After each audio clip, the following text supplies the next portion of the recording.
Health officials nationwide are expressing increasing concern over vaping. Indeed, the American Lung Association and the American Academy of Pediatrics just launched a joint campaign to help keep kids away from vaping and e-cigs. We recently spoke about vaping with Dr. Shoua from Arizona Oncology. Doctor, thank you so much for joining us on Arizona Horizon. It's good to have you here. Let's start by defining terms. What is vaping? Well, thank you so much for having me. Well, vaping, when someone is vaping, he or she is using a small device like traditional cigarettes or like USB device, looks like that.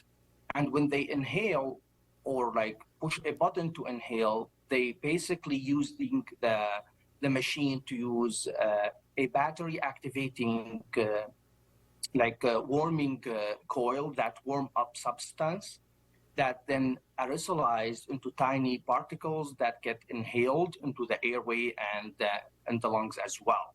So with cigarettes, you're inhaling smoke. With vape, you're inhaling vapor.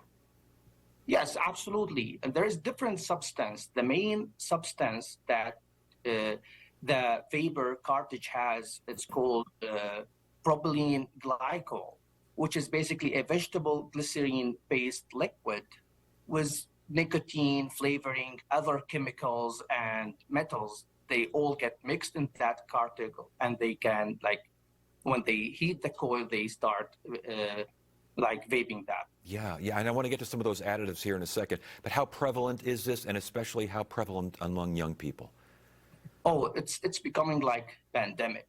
There's a record number of young youth and a lot of young adults who's using vaping, thinking that it's a safe haven, a way to avoid smoking, something safer than smoking. I think all of this is like misrepresentation and misinformation. For me, vaping is as bad as smoking. Wow, that's a pretty bold statement here. But again, let's talk about that. What does vaping do to the lungs? We have a pretty good indication what smoking does in a general sense. What does vaping do?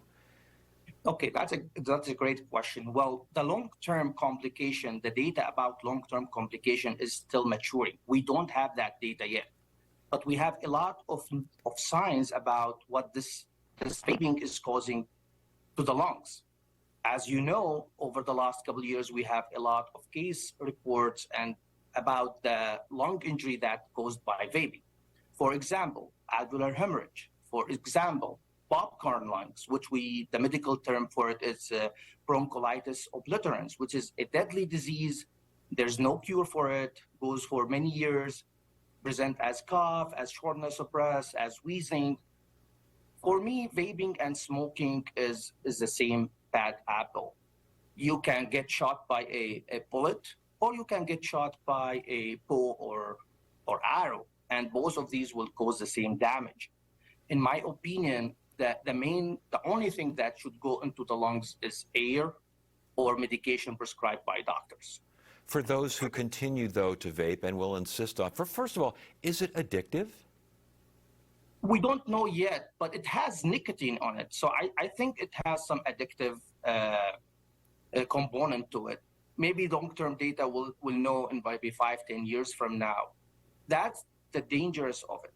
Smoking, as we all know, smoking cigarette, when initially presented, everybody was saying it's safe, you can smoke, there is no long-term complication, no risk of heart disease or lung cancer or anything like that.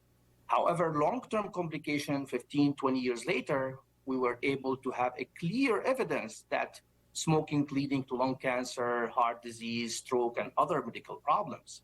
And I think this is the same that's going to be happening with vaping. In about maybe 5, 10, 15 years from now, once the data mature, we will be seeing a lot of these long-term complications.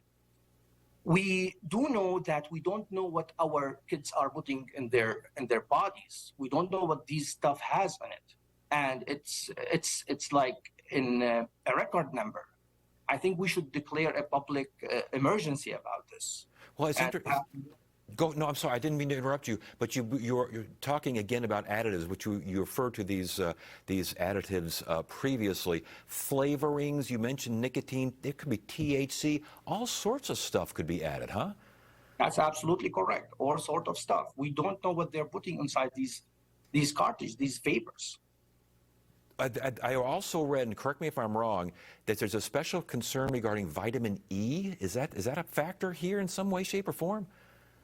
I don't have the data on the vitamin E relating to vaping. I will look it up for you. I don't have that. Okay, data. okay, good. I think I was off on a rabbit hole there looking up this topic because it's absolutely fascinating. Secondhand vapor. We know about secondhand smoke. Secondhand vapor. Is that an issue? I think it's an issue. I think it's related similar to the smoking. If you are inhaling the same substance, you are exposing your lungs to the same chemicals, the same toxin.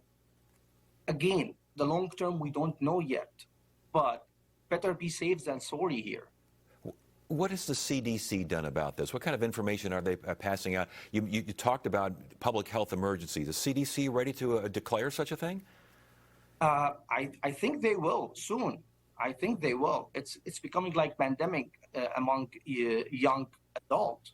We need more information about it. I think there should be a campaign to educate these adults, these young adults, these young people about the dangers of using these materials. I think it should be taken out of the market. Last question. The most important thing to know about vaping? Okay, that's a very good question. Vaping is not safe. It's not a way to quit smoking. It will increase your risk for lung injury, lung damage, including lung cancer. And I would strongly advise you to quit vaping or smoking. Again, the only thing that should go to your lung is air or medication prescribed by your doctor. Dr. Shoua, Arizona Oncology. Doctor, thank you so much for joining us. We really appreciate it.